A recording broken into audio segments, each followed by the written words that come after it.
26 नवंबर 2008 मुंबई की एक आम शाम। लोग अपने काम से घर लौट रहे थे।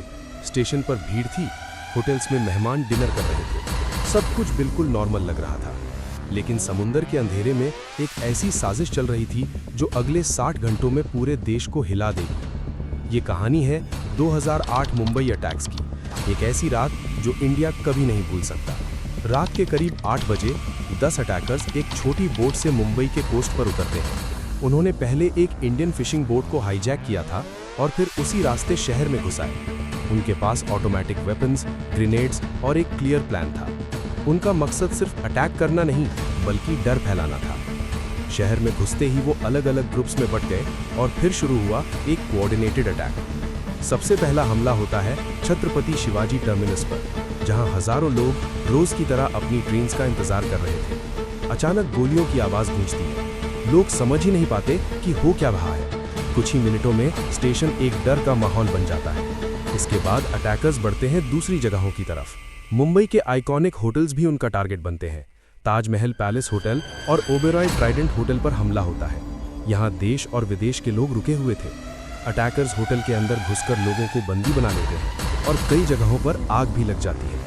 इसी बीच एक और जगह पर हमला होता है, नरीमन हाउस, जो एक जूइश सेंटर था। ये अटैक सिर्फ एक शहर पर नहीं, बल्कि अलग अलग जगहों पर एक साथ किया गया था। इस वजह से सिचुएशन और भी ज्यादा कंट्रोल के बाहर हो जाती है। मुंबई पुलिस तुरंत एक्शन में आती है, लेकिन अटैकर्स बहुत ही ट्रेंड थे। उन्होंने हर मूव सोच समझ कर किया था।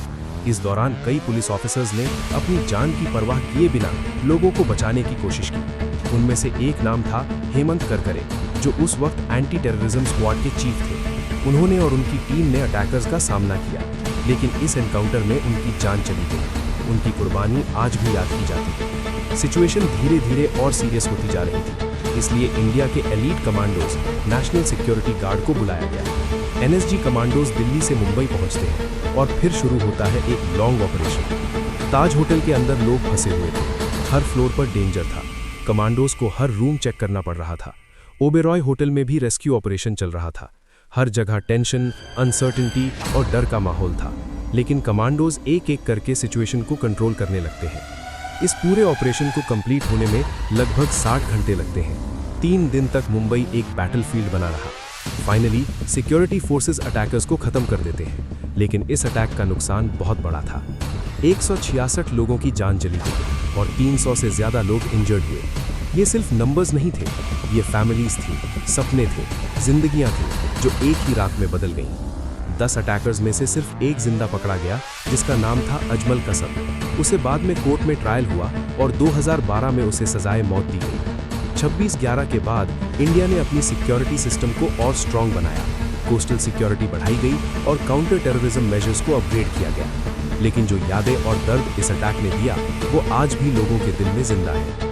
मुंबई जो कभी नहीं रुकता, उसने फिर से खुद को संभाला। लोग अपनी जिंदगी में वापस आए, लेकिन 26 नवंबर की रात हमेशा के लिए एक याद बन गई। ये कहानी सिर्फ एक अटैक की नहीं है, ये हिम्मत की कहानी है। उन लोगों की जो मुश्किल वक्त में भी खड़े रहे, और उन हीरोज की जिन्होंने दूसरों की जान बचाने के लिए अपनी जान दे दी।